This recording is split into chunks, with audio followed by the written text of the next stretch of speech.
In the selection of a theme, many factors must be considered. Does it capture the interest of the audience? Does it hold that interest? Above all, does it establish confidence in what we're saying? A theme has been selected. The theme is needless death. First, an artist prepares a dramatic piece of art, and the theme comes to life with a grief-stricken mother, visualizing the pointless death of her soldier son.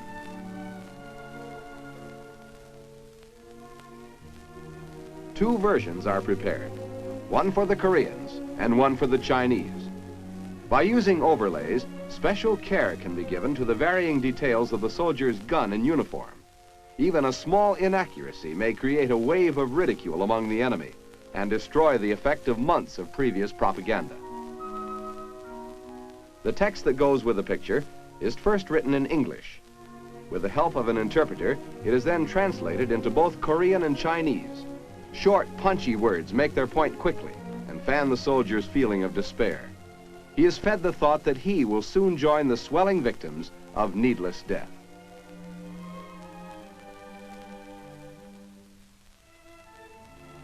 The final draft is then reviewed, carefully checked for errors.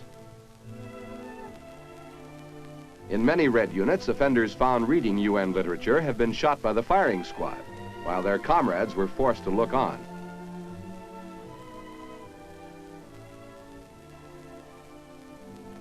And finally, the leaflet is approved for production. One index of the leaflet's effectiveness is the elaborate effort the enemy spends in guarding against it.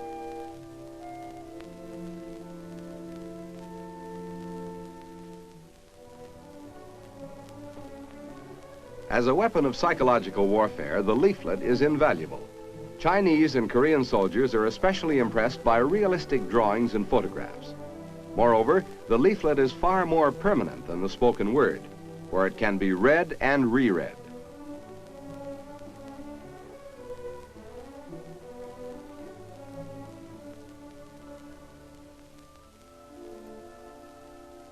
After copy and artwork are okayed, they are photographed and processed. Plates are then mounted on the presses. Although they are warned by their leaders that UN leaflets are impregnated with germs and will rot their hands or make them blind, many prisoners of war have been found to carry them secretly, and the size of the leaflet is such that it can be easily concealed.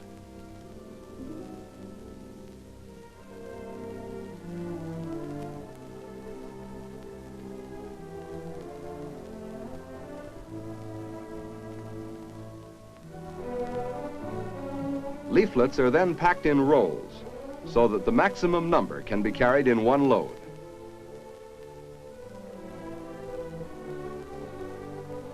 They are then placed into bombs. Normally, each bomb accommodates about 22,500 leaflets of lightweight paper.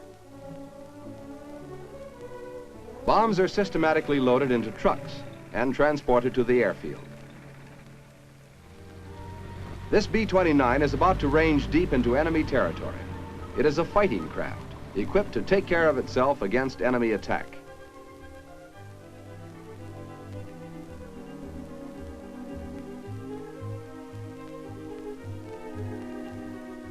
We can only estimate roughly how many airmail copies of needless death will reach the individual enemy. Nevertheless, overall, we do know that leaflets will scatter the seeds of dissension, unrest, and possibly surrender.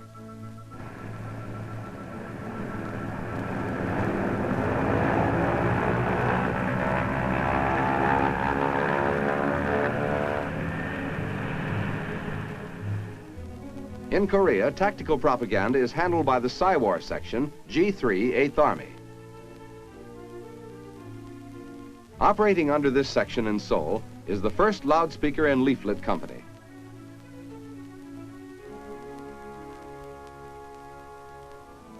A large share of intelligence is gained by interrogating prisoners of war, done by G2 teams.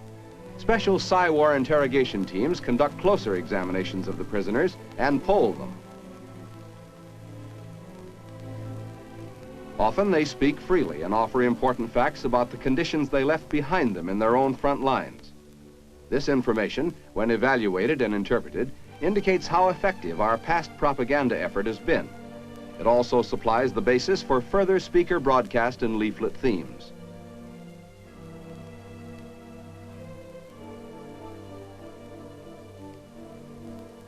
Since themes are often individually tailored to meet an existing frontline situation, the L&L company must meet that situation before it changes. So that our propaganda can take advantage of the psychology of the hour, tactical leaflets are run off on the company's own presses, which can operate in buildings or in vans. Leaflets are disseminated in two ways. First, by air, as we have seen, and second, by artillery shells. Specifically adapted, these 105 millimeter shells can pinpoint selected targets and reach troops in the most localized areas. Leaflet shells can also strike at combat zones in which aircraft would be impractical. In addition, these message-filled missiles are able to penetrate densely wooded areas. Leaflets are printed a color in vivid contrast to the terrain they are aimed at. They are best fired at twilight, since it is still light enough for the enemy to see where they land, yet dark enough to cover him while he gathers up the literature, which is coming to him Air Express. The loudspeaker platoon of the Loudspeaker and Leaflet Company operates directly with the frontline unit. These loudspeakers are used to get across timely messages to the enemy in close proximity. Furthermore, illiteracy is prevalent among the Chinese and North Koreans, so the spoken message makes our meaning thoroughly clear. When more mobility is desired, loudspeakers are mounted on tanks. The physical force of the tank, coupled with the psychological force of the loudspeaker, is an ideal example of PSYWAR's most effective performance.